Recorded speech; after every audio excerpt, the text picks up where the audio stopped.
Amém? Estão comigo? Amém? Mas eu creio que vai dar tempo, até meia-noite é dia, né? Então a gente pode avançar, né? O que entra mais cedo aqui, acho que é o Betinho, que entra de madrugada, mas ele já garantiu que fica firme, né? Amém? Mas isso é bem isso. Queridos, vamos então abrir as nossas Bíblias, livro de Provérbios, Provérbios 18, verso de número 9. Se um diácono puder trazer um copinho d'água para mim, por gentileza. Aleluia. Glória a Deus. Tá bom o microfone, viu, meninos? Aqui, pelo menos em cima, já não tá mais. Já começou a querer dar microfonia. Tava bom, volta no que tava aí, por favor. Graças a Deus. Esse eco assim, ó. Oh, glória. Provérbios 18, abra aí, querido. Provérbios 18, enquanto os meninos estão se aventurando aí na questão do som. Tá bom. Tá ótimo assim. Veja agora o que a igreja está ouvindo, tá? Aqui em cima para mim tá ótimo. Não mexa mais, por gentileza, tá? Gente, vamos lá. Provérbios 18 e o verso de número 9. Diz assim: quem é negligente na sua obra já é irmão do desperdiçador. Vou repetir. Quem é negligente na sua obra já é irmão do desperdiçador. Amém? Feche seus olhos, vamos orar. Fica com sua Bíblia aberta. Eterno Deus, nós te damos graças por essa palavra que lemos. Pedimos ao Teu Espírito Santo que ministre ao nosso coração. Fale aquilo que nós precisamos ouvir, não o que queremos. Nos confronta, nos exorta, nos ensina, nos dá as direções que precisamos. Assim oramos, confiando em Ti, crendo que o Senhor já está falando conosco e vai continuar falando em nome de Jesus. E aquele que crê e concorda, diga amém e amém, Jesus. Amém. Graças a Deus que a palavra já começa até com efeito de bateria. Que bênção. Glória a Deus. Bênção demais. Amados, este assunto ao qual nós vamos falar agora. Obrigado, irmão Edson. Antes de começar, vocês me dão licença, eu tomo um banho de água.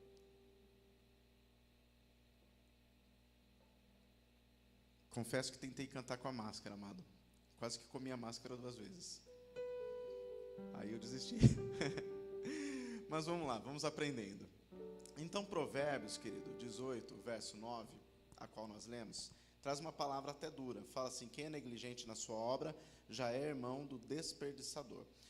Uma vez eu ouvi um ditado que diz assim: a negligência é a arte de fazer as coisas mal feitas. Ou seja, é a forma de fazer relaxada. É a forma que se faz com espírito de preguiça. E, querido, nós encontramos pessoas sendo negligentes em todas as áreas. Há pessoas, por exemplo, que são negligentes na sociedade, no dia a dia, por exemplo, está com o seu carro andando, toma lá uma latinha de refrigerante, terminou de tomar, joga fora, sendo negligente, porco, irresponsável e tudo mais, né? Em São Paulo, as enchentes se dão por conta da quantidade de lixo que é jogada na rua pelos próprios moradores de São Paulo, que quando tem chuva reclama da enchente e joga toda a culpa em cima dos governantes. Mas a grande verdade é que uma grande parte, a maioria dela, é do próprio cidadão que vive na cidade. Não é difícil nós encontrarmos também na cidade que nós moramos uma negligência nesse sentido de sociedade, de pessoas que jogam lixo em terrenos baldios. Por exemplo, na frente da igreja hoje está cercado, mas quantas vezes esse terreno da frente foi limpo e em dias já estava sujo de novo, era sofá, era pneu e tudo mais, e as pessoas tinham essa negligência quanto à questão da saúde, porque a sujeira vai acabando trazendo bichos peçonhentos, acaba gerando a questão da dengue e tudo mais. Vemos pessoas que são negligentes, por exemplo, na questão do seu trabalho profissional, né? Por exemplo, uma pessoa que trabalha com mecânica é totalmente negligente na questão de cuidado com as suas ferramentas, e as ferramentas são as suas armas de trabalho. Sem as ferramentas, o mecânico não pode fazer nada, mas de repente, quando ele precisa da chave de boca 13, cadê a chave? Aí ele começa a tentar lembrar onde ele deixou, ou com quem ele deixou, né? Quando não, também perde as ferramentas. Trabalha às vezes com o cliente e é negligente no cuidado de colocar ali uma capa no banco na hora de testar o carro. Senta tudo cheio de graxa e tudo mais, suja o volante de graxa. E se o cliente reclamar, ainda fica bravo com o cliente. Tem gente que é negligente na sua área de profissão, seja um advogado, seja um médico, seja um pintor, seja um pedreiro, em qualquer área. Tem pessoa que é negligente, tem pessoa que é extremamente cuidadosa e faz com excelência. mas tem pessoa que faz mal feito. Tem pessoa, por exemplo, que é negligente dentro da própria casa, no cuidado com os seus. Tem a capacidade de limpar do jeito que era dito antigamente, né? Antigamente falava assim, né? Só limpa onde o padre passa. Você já ouviu essa expressão? Né? Eu lembro que minha avó, a mãe do meu pai, ela falava muito isso, né? Que a pessoa varria onde era o caminho, mas não levantava o sofá, não puxava a mesa. Hoje você pode mudar, já que você se converteu, fala, só varre onde o pastor passa. Tá bom? Já que você converteu, você já muda aí. Mas a questão, querido, é que a negligência se torna aparente para os próprios da casa. O problema da negligência, querido, um dos grandes problemas é a pessoa se acostumar com a negligência. E quando fala da obra de Deus, muita gente tem sido também negligente na obra de Deus. Às vezes até faz bonito aqui. Às vezes até sobe, toca, canta, dança, pula, faz abertura, ora, bonito de ver. Mas é negligente. Porque o ministério das pessoas começa onde? Na igreja, em cima do púlpito? Não, em casa. Nas instruções aos obreiros, a palavra ela começa de forma dura. Ela fala que se alguém é negligente com os da própria casa, é pior do que o infiel e negou a fé. Sei que uma negligência é um negócio complicado. Então, eu querido, que essa palavra, do jeito que ela vem trabalhando no meu coração, aqui também trabalhe no seu, para entender que nós não podemos ser negligentes. O texto que nós lemos de Provérbios fala que Deus vê o negligente como alguém que é desperdiçador, alguém que desperdiça coisas preciosas, que joga fora coisas de grande valor. Seria como se você ganhasse um colar de pérolas de grande valor, mas você não dá o devido valor, então você joga fora. Seria como se você ganhasse um grande diamante, mas você não dá valor para ele, você joga fora, você desperdiça. E assim a pessoa desperdiça tempo, desperdiça relacionamentos, desperdiça oportunidades, desperdiça energia, desperdiça recursos e tudo mais, porque a negligência leva a isso, querido. E presta atenção, Deus não aprova a negligência em nenhuma área da nossa vida. Então, ou seja, não adianta você ser uma bênção em determinada área e ser negligente na outra. Não estou falando que você tem que ser perfeito em tudo, mas naquilo que você começa a perceber que você não é, você tem que buscar uma melhora, para pelo menos evoluir, crescer, aprender e amadurecer. Porque senão a negligência vai te levar a esta posição diante de Deus, de ser desaprovado. E quando nós lemos 2 Timóteo 2, verso 15, fala o quê? Procura apresentar-te a Deus como obreiro aprovado, que não tem do que se envergonhar e que maneja bem a palavra da verdade. Ou seja, se você foi provado e aprovado. Não tem nada na sua vida pessoal, profissional ou ministerial que possa te colocar numa situação de vergonha. E quando fala de vergonha, é o ato de você expor Cristo à vergonha. Expor Cristo à vergonha. Porque quando nós temos ciência da fé e por conta de uma atitude nós somos envergonhados, nós estamos envergonhando a Cristo. E o autor aos Hebreus já fala que nós não podemos expor Cristo à ignomínia, ou seja, a vergonha, a uma situação de escândalo. Querido, isso é tão sério que nós temos que corrigir a nossa conduta se estamos numa direção assim. Confúcio, o filósofo, ele fala que não são as ervas más que afogam a boa semente, e sim a negligência do lavrador. Por quê? Porque compete ao lavrador tirar as ervas daninhas. Não compete à semente. A semente ela vai fazer o papel dela germinar e começar a crescer. Se o lavrador não prestar atenção que tem erva daninha ali, não ir lá e tirar, aquela erva daninha vai sufocar aquela pequena planta que começou a crescer e vai matá-la. Então compete a nós, os lavradores, olharmos como está a nossa vida e se tem ervas daninhas, começar a tirar, começar a mudar. Amém? Então, para você entender, querido, eu preciso refletir, primeiramente, que negligenciar a Deus e a sua palavra pode arruinar a minha vida. Esse é o primeiro ponto que eu quero tratar com você. Negligenciar a Deus e a sua palavra pode arruinar a minha vida. E eu estou falando a minha vida porque a nossa vida, eu estou começando a partir de mim. Amém? Se eu negligenciar, eu posso estar me colocando numa posição que de repente não tenha mais volta. Em Mateus 7, 26, Jesus disse assim: mas todo aquele que ouve estas minhas palavras e não as põe em prática, será comparado a um homem insensato que edificou a sua casa sobre areia. Por quê, querido? Dar ouvidos à palavra de Deus é você colocar a balança mais pesada na questão da vida. É estar colocando na balança o lado mais pesado, assim, ó, eu quero viver e viver bem, eu quero viver alinhado àquilo que Deus tem para mim. Se você não dá ouvidos, você coloca a balança pendida para o lado da morte. E falamos de uma morte que tem a morte terrena e a morte eterna. Eu não vou nem entrar nesse âmbito aqui para a gente não se aprofundar, que não daria tempo. Mas a questão, querido, que no tempo que você não conhecia a palavra, sobre você havia um julgamento diferente do que hoje, porque você conhece a palavra. A partir do momento que você conhece a palavra, aquilo que Deus cobra de mim e de você é diferente. Aquilo que Deus vai querer e requerer de mim e de você é diferente. Paulo, quando ele está em Atenas, ele dá esse exemplo a respeito do seu próprio ministério. Quando ele está no monte, naquele lugar cheio de ídolos, tal, ele acha ali um lugar onde não tinha nenhum Deus, e era dedicado ao Deus invisível. Ele começa então a fazer o seu discurso, Atos 17, verso 30 e o verso 31. Anota aí, depois se você for rápido pode abrir, mas anota aí, Atos 17, verso 30 e 31. Diz assim: no passado, Deus não levou em conta essa ignorância, ou seja, o fato de eu não saber, o fato de eu embora conhecer a letra, porque Paulo era conhecedor da letra, foi aluno de Gamaliel, um cara extremamente preparado. Embora ele conhecesse a letra, embora estivesse na sinagoga desde cedo, ele não era um homem que tinha tido experiência espiritual com Deus.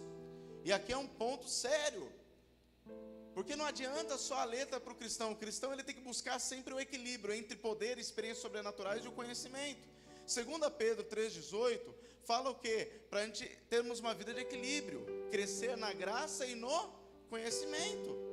Graça, poder, unção, experiências, conhecimento, se aprofundar no que a palavra de Deus diz e a sua interpretação, entender a exegese de cada texto. Ou seja, procurar entender e compreender quando você não consegue sozinho, buscar auxílio, tomar cuidado com os Google da vida, porque é uma ferramenta que tem muita coisa boa, mas pode conduzir também a uma interpretação errada. Mas vá até seus líderes, acompanha, pede ajuda para que você possa entender de uma maneira mais clara.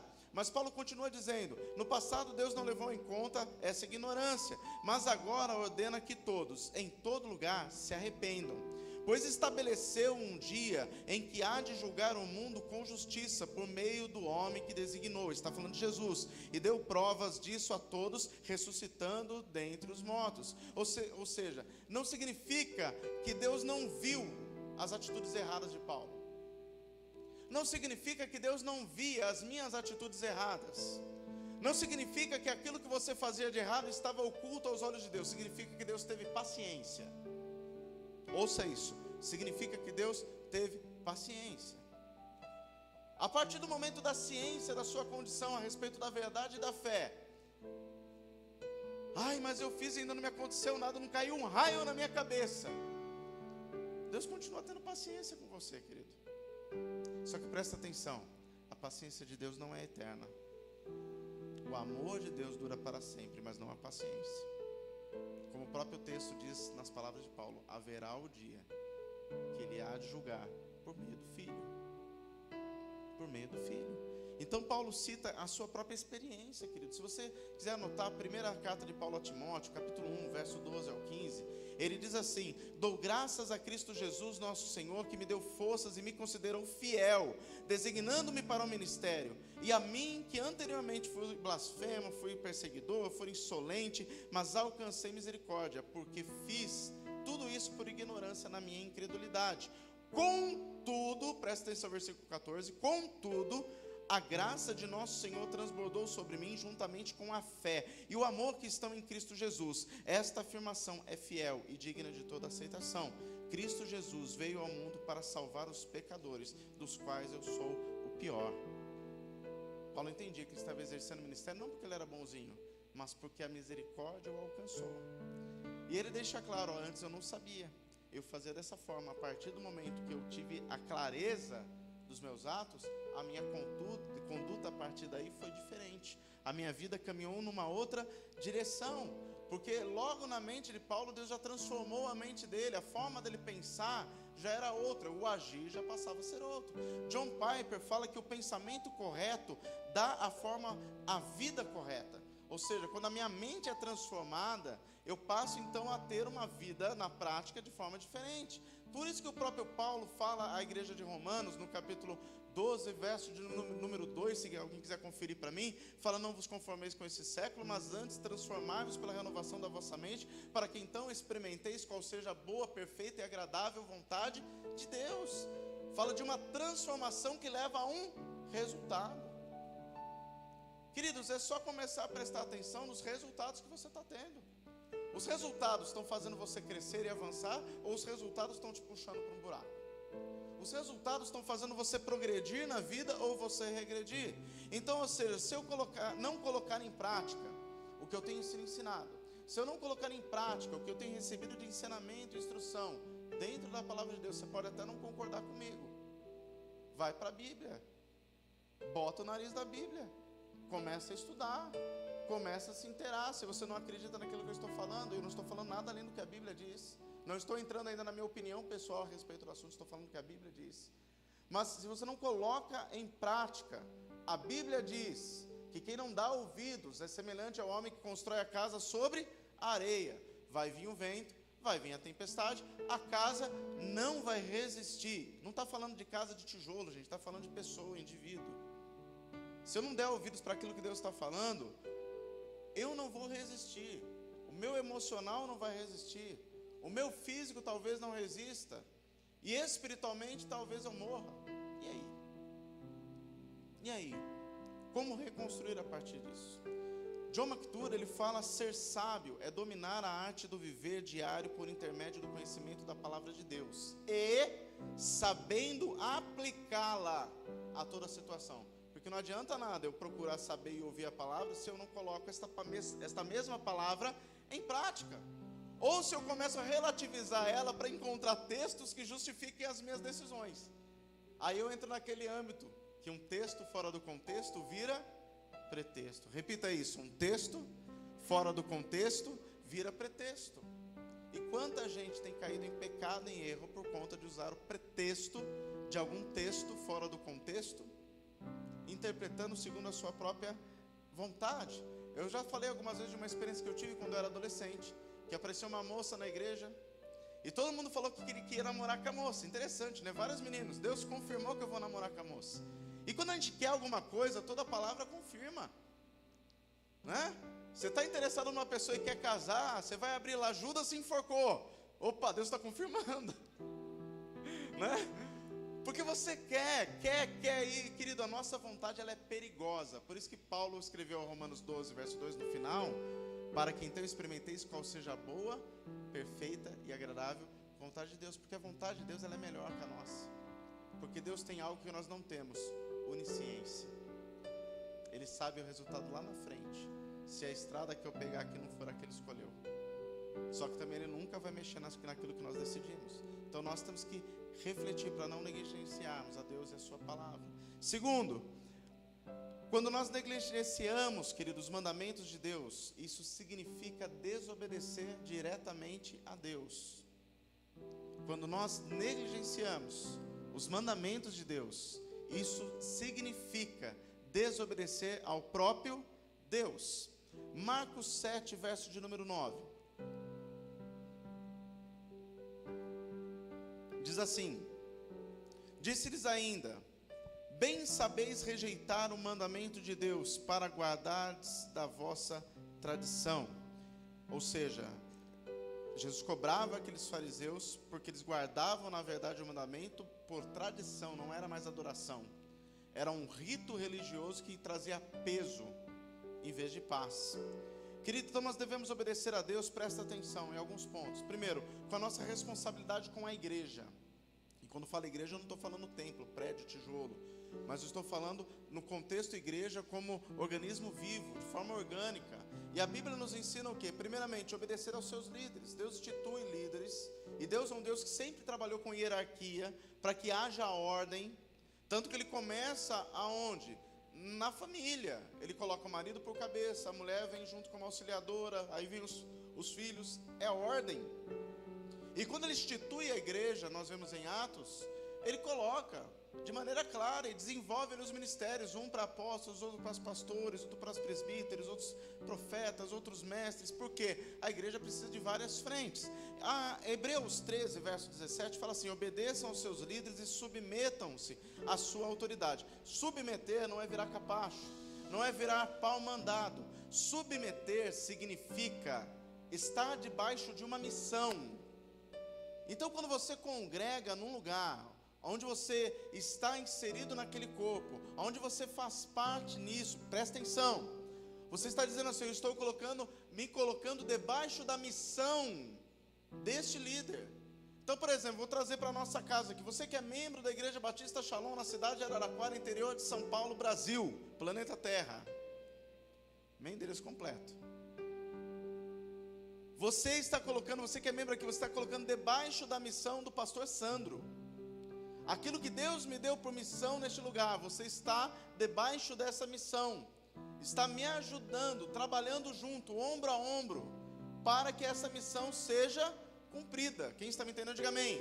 Tem pessoa que inverte isso aqui, ou interpreta segundo a sua própria lógica, e faz pessoa de escravo, subjuga as pessoas, engana as pessoas. Querido, e aqui eu vou te falar o que a palavra está falando de maneira bem clara. Então, quando você entende isso, você coloca debaixo dessa missão. E nessa missão inclui tudo aquilo que é pregado, tudo aquilo que é ensinado. Aquilo que é ensinado você vai ser cobrado para praticar.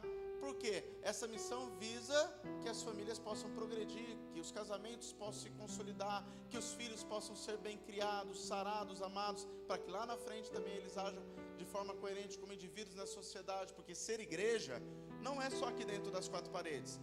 O ser igreja, brilhar, é lá fora, no seu trabalho, na sua faculdade, onde você brilha, ali o brilho de Jesus. Aqui nós temos que estar juntos, aprendendo, comunhão, tudo mais. Mas lá fora é onde nós refletimos a glória de Deus. E se as nossas atitudes lá fora não condizem com o que nós estamos fazendo, estamos agindo como aqueles fariseus que Jesus fala em Mateus 23. Somos sepulcros caiados, bonitos por fora, mas podres por dentro. Então é muito sério isso. E o texto continua dizendo: obedeçam aos seus líderes, submetam-se à autoridade deles. Eles cuidam de vocês como quem deve prestar contas. Obedeçam-lhe em tudo, para que o trabalho deles seja com alegria e não com peso, pois isso não seria proveitoso. Vou trazer de uma forma bem abrasileirada para você entender. Esteja debaixo da missão, coopere para aquilo que seus pastores, seus líderes estão fazendo, para que aquilo dê certo. Aquilo dando certo, o primeiro beneficiado quem que é? Você mesmo. Agora, se você começa a trabalhar contra, e começa a fazer tudo, e começa a dar trabalho sem necessidade, dificuldade sem necessidade, talvez aquele líder possa até cair em desânimo. Querido, e quando um líder cai em desânimo, é algo terrível, porque quem é liderado tende a cair junto, no mesmo desânimo, na mesma situação. Então, ou seja, nós temos que tomar cuidado, queridos. E aqui está falando de pastores, mas a versão que eu peguei aqui da NVI é bem direta, que ela fala de líderes, né?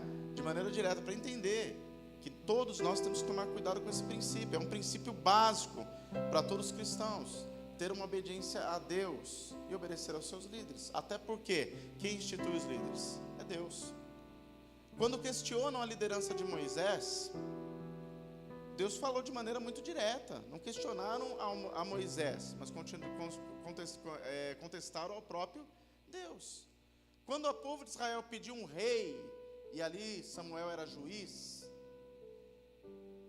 Samuel ficou preocupado, ficou até bravo, e Deus falou: peraí, Samuel, não rejeitaram a você, rejeitaram a mim. Você está me entendendo?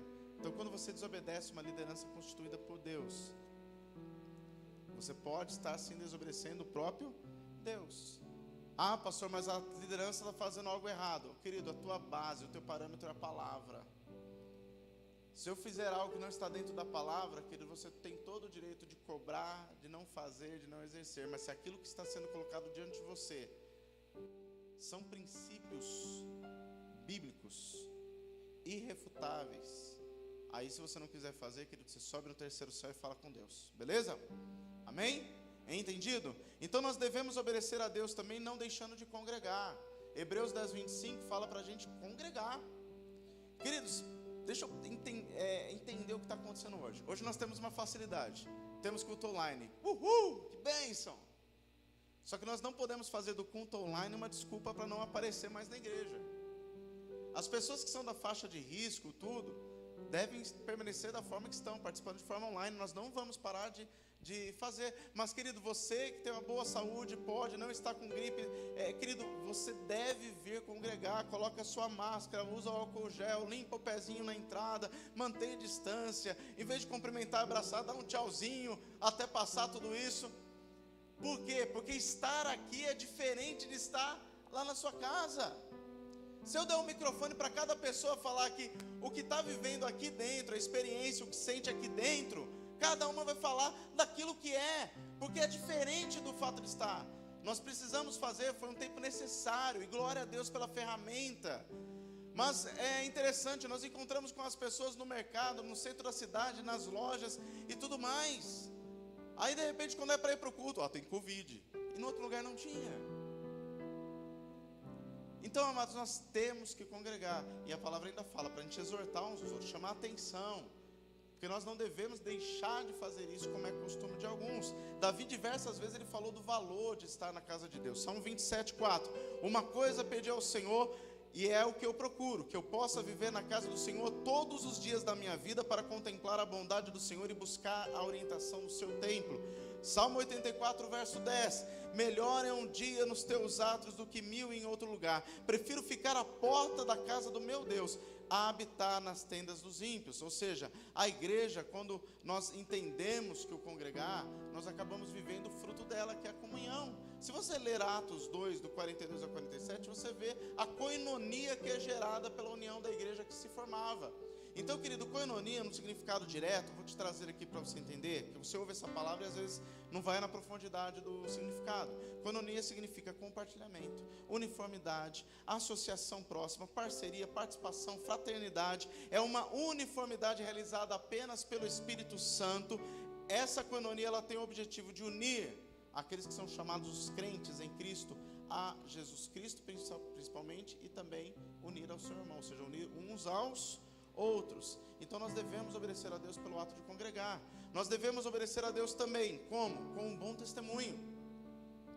O bom testemunho, querido, é uma obediência que nós temos que ter, a nossa conduta, maneira de andar, maneira de se vestir, maneira de se portar, o que nós falamos, como falamos, com quem nós falamos, se portar bem nos nossos negócios. Hoje na Escola Bíblica Dominical, o presbítero Nilson deu um estudo tremendo e falou sobre essa questão de cumprir contratos.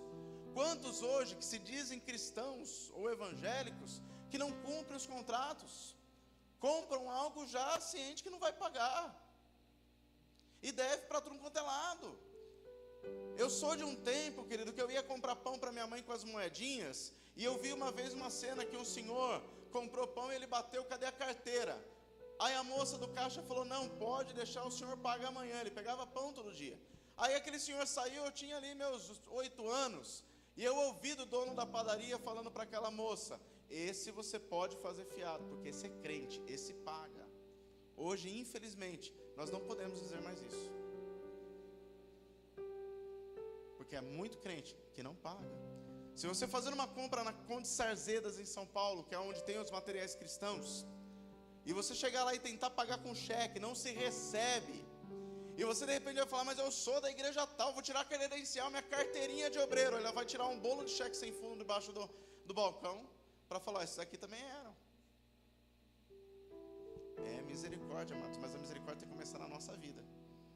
Se eu não começar a prestar atenção na minha vida, não pode comprar? Não compre. Não pode fazer? Não faça. Tá? Não pode comprar um sapato? Não compre. Não pode fazer o cabelo? Não faça. Não pode trocar de carro? Não troque. Não pode mudar de guarda-roupa? Não mude. Porque senão você vai assinar um contrato e você não vai cumprir. E a palavra de Deus fala no Salmo 15, mesmo que você tenha prejuízo, se você deu a sua palavra, você tem que cumprir. Você tem que ir até o final. Prestou serviço lá, o serviço não ficou bom, você já está tendo prejuízo, mas você deu a sua palavra que ia ficar bom, faça até o final. Seja firme, seja compromissado, porque isso é dar bom testemunho. Bom testemunho, você cuidar dos seus filhos, dar amor, dar atenção. Nós temos um tempo agora que as crianças estão tendo aula em casa. Você precisa sentar do lado e fazer lição, e eu sei que é um desafio. Tem dia que eu vejo que a pastora está até com mais cabelo branco. Aí no dia que reveza eu fico perdendo os cabelos. Mas é um desafio, nós temos que fazê-lo, é para o bem dos nossos filhos. Se eu não faço, eu se torno negligente. É a mesma coisa na casa, no casamento. Eu preciso investir, trabalhar. O casamento não vem pronto, é construído todo dia. É uma coisa que nós investimos todo dia. Ai, pastor, mas eu quero ser feliz. Você já começou errado. Você casa para fazer o outro feliz. Então corrige essa linha. Ai, mas me marcou, querido, o Espírito Santo cura, trabalha. Eu tenho um exemplo na minha casa. Mais que minha mãe passou nas mãos do meu pai, que batia, ameaçava, e aquela mulher creu e trabalhou, investiu em oração. Deus mudou a sorte dela e virou a situação. Meu pai hoje é uma bênção. Eu posso falar como testemunho daquilo que eu vi, daquilo que eu vivi, daquilo que eu ouvi. Então, ou seja, Deus faz. E quando não investimos nisso, estamos sendo negligentes. Estamos desobedecendo o próprio Deus, porque a Bíblia é clara. O homem deixará pai e mãe, se unirá à sua mulher e serão uma só carne. Por isso que Deus dá tanto valor à aliança. Porque a aliança ela é feita uma vez e ela não é mais quebrada. Você já imaginou se Deus quebrasse a aliança com você? Você já pensou se Deus quebrasse a aliança conosco, para onde nós iríamos? E Deus valoriza, isso faz parte do bom testemunho. Pastor, eu sou um servo de Deus, eu sou uma serva de Deus. A primeira base para dizer se você é realmente é a sua casa, é a sua família, é o seu casamento. Aonde, querido, nós também temos que obedecer a Deus? Na lealdade, na fidelidade. Abra a sua Bíblia, Mateus 23, verso 16 ao 23. Eu já falei aqui um dos versículos, mas quero repetir. É um discurso duro de Jesus contra os fariseus. Homens que aparentavam uma santidade, mas que faziam daqueles ritos religiosos um peso para aqueles que estavam à volta. Diz assim: ai de vós, condutores cegos, pois que dizeis, qualquer que jurar pelo templo, isso nada é, mas o que jurar pelo ouro do templo, esse é devedor. Insensatos e cegos, pois qual é maior, o ouro ou o templo que santifica o ouro? E aquele que jurar pelo altar, isso nada é, mas aquele que jurar pela oferta que está sobre o altar, esse é devedor. Insensatos e cegos, pois qual é maior, a oferta ou o altar que santifica a oferta? Portanto, o que jurar pelo altar, jura por ele e por tudo que está lá. E o que jurar pelo templo, jura por ele e por tudo que nele habita. E o que jurar pelo céu, jura pelo trono de Deus e por aquele que está sentado nele. Ai de vós, escribas e fariseus, hipócritas, pois que dizimais a hortelã, o endro e o cominho, e desprezais o mais importante da lei, o juízo, a misericórdia e a fé. Deveis, porém, fazer estas coisas e não omitir aquelas. Então vamos entender, queridos. Os escribas aqui, fariseus, eles faziam distinção dos juramentos. Jesus aqui, quando confronta, ele deixa muito claro que o interesse dele era o valor interior, ou seja, aquilo que a pessoa estava construindo espiritualmente como indivíduo, e não apenas as palavras que saíam da boca. Os religiosos da época aqui, querido, por meio dos juramentos, eles queriam fazer uma posição que o juramento, o rito religioso era mais importante do que aquilo que estava acontecendo de mudança aqui dentro. Então, segundo eles, o templo e o altar eram menos importantes do que o ouro e a oferta. E é uma coisa falsa perante a fé. É uma inversão de valores, são prioridades erradas. Porque Jesus começa o seu argumento primeiramente dizendo que são o templo e o altar que santificam o ouro e a oferta. Ou seja, o que tem a ver uma coisa com a outra? Ouro e oferta falam daquilo que nós damos, ou seja, nós entregamos. E o templo e o altar falam do lugar da entrega. Ou seja, na nova aliança, querido, vamos trazer para os nossos dias, nós somos chamados o quê? De templos. Templo do Espírito Santo. Ou seja, não é só o ato de entregar a oferta, o ouro, mas é entregar também a nossa vida. Então, querido, o que eu quero que você entenda, às vezes a pessoa pensa assim, então eu não preciso entregar mais o dízimo, devolver o dízimo, entregar a oferta. Não é isso que o texto está dizendo. Está falando que Deus não abre mão que você seja ofertante, você dizimista, porque isso é princípio que Ele estabeleceu, antes da lei. Está lá em Gênesis já. Mas a questão é que Ele quer que no momento que você faça isso, o ato da entrega da oferta, ou da evolução do dízimo, o seu coração esteja junto. a sua vida esteja junto. Não seja simplesmente um rito religioso.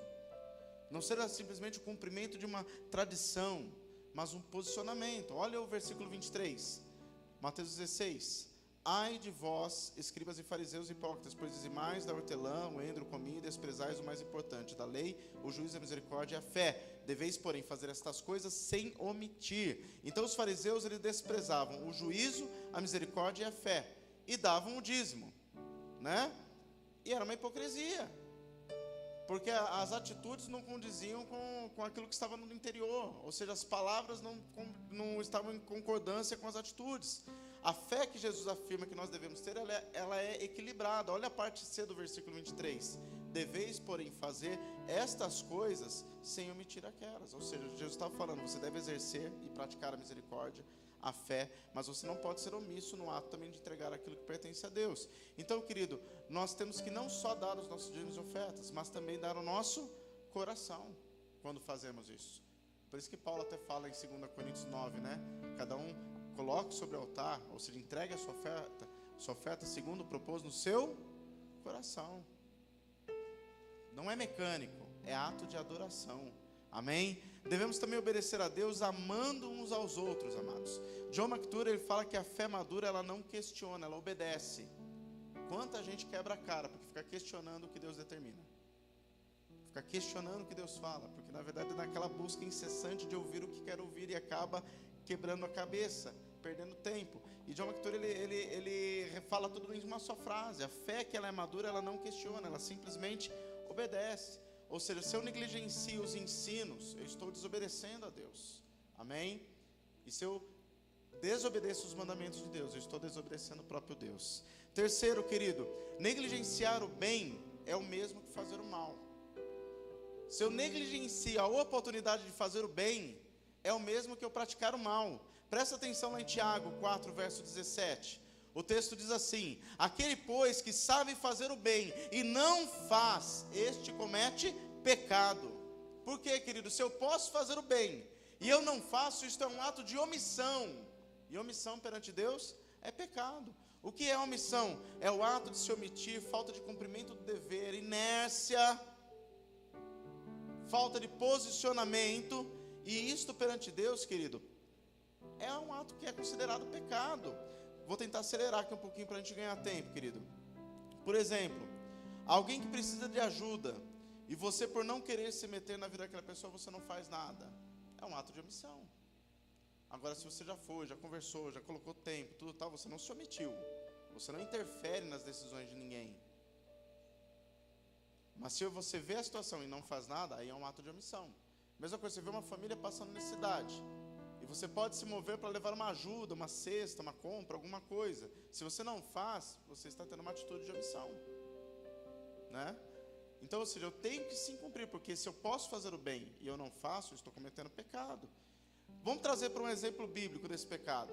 Abre lá sua Bíblia em 1 João 1, verso 9, ou anota para ficar mais rápido. Diz assim: se confessarmos os nossos pecados, Ele é fiel e justo para nos perdoar os pecados e nos purificar de toda injustiça. Tá? Um grande exemplo da questão de não confissão, para você entender a respeito da omissão, é Adão e Eva. Adão e Eva tinham uma ordem de Deus para não comer do fruto. Eles comem. A Bíblia diz que então eles veem que estavam nus. Deus desce na viração do dia para ter com eles, como era costume todos os dias. E então eles se escondem atrás da moita. E Deus chama por Adão. E Adão vai perante Deus e fala da situação. Deus fala: como que vocês descobriram que estavam nus? Aí, primeira coisa, em vez de assumir a própria culpa, ele culpa a esposa. Que a gente tem uma mania de colocar a culpa dos nossos pecados nos outros, que é coisa terrível. E depois ela bota a culpa na serpente. E a serpente só não botou a culpa em ninguém porque não tinha mais ninguém atrás. Acabou a fila, né? Mas qual que foi o pecado de omissão? Ele não assumiu uma culpa pelo próprio erro. Ele se omitiu em falar a verdade, em assumir. Aonde mais ele se omitiu? Da posição de sacerdote. Porque quando ela chega com o fruto, não tinha acontecido nada espiritualmente ainda. Mas então, ele, em vez de falar, não, nós não vamos comer isso, se você comeu, o problema é seu, mas eu não vou comer, eu vou caminhar da forma direta que Deus mandou, que não é para comer, e pronto. Até ali não tinha caído a venda dos olhos, não tinha caído a inocência, presta atenção. Mas ele se omite, e o que acontece? Tem a consequência. Então, queridos, toda atitude de omissão, ela vai trazer consigo uma consequência, porque o pecado, querido, é claro, Romanos já diz, o salário do pecado é a morte. Então, querido, se você vê uma situação de erro, e também não tenta exortar, ensinar o caminho certo, falar, você pode estar se omitindo e cometendo pecado, mas quando você o faz, aí entra naquela questão do posicionamento da pessoa. Você não vai chegar para ninguém dizendo, você vai para o inferno, mas você vai falar, olha, essa decisão não está em conformidade com aquilo que a Bíblia diz. Olha, esta decisão pode te levar a este resultado. Aí, meu amado, a posição e o viver a consequência sempre é do indivíduo. Tiveram 2 homens ao lado de Jesus no momento da crucificação. Presta atenção nisso. Um ladrão ficou insultando a ele. Você não é Deus? Desce da cruz. Liberta você, liberta a gente também. E a Bíblia não fala de todas as outras besteiras que aquele cara deve ter falado, mas deve ter falado muita besteira.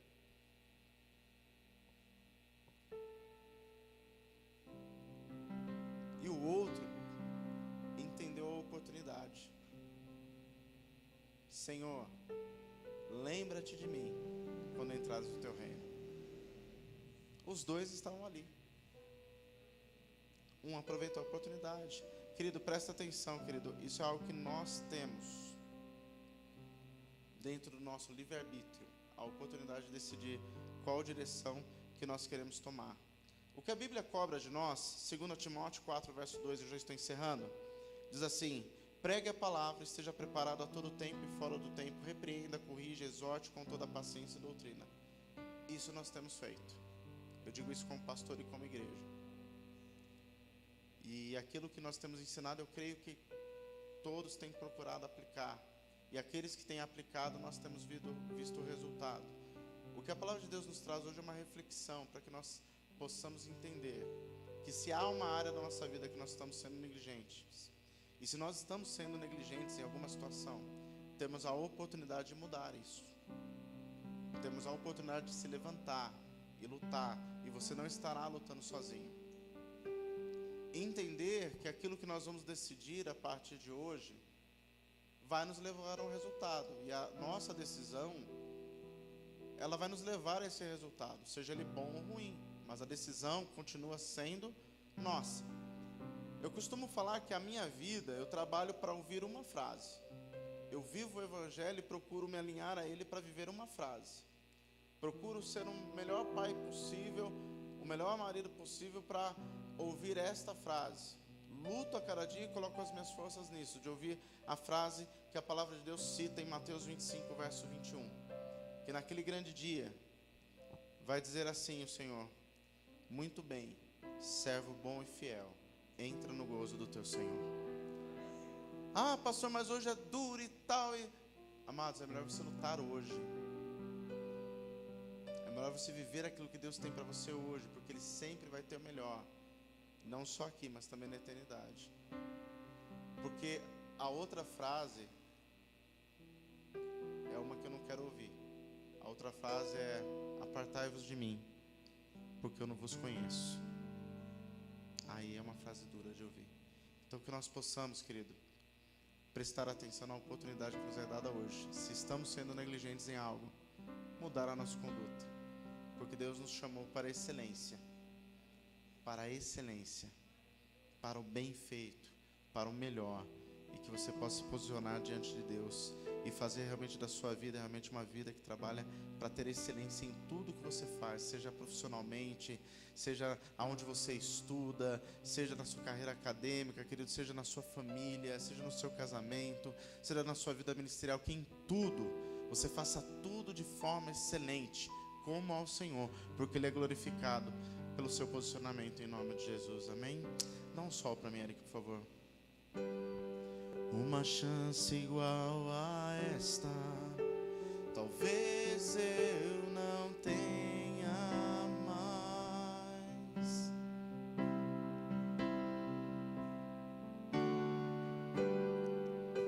quero estar em tua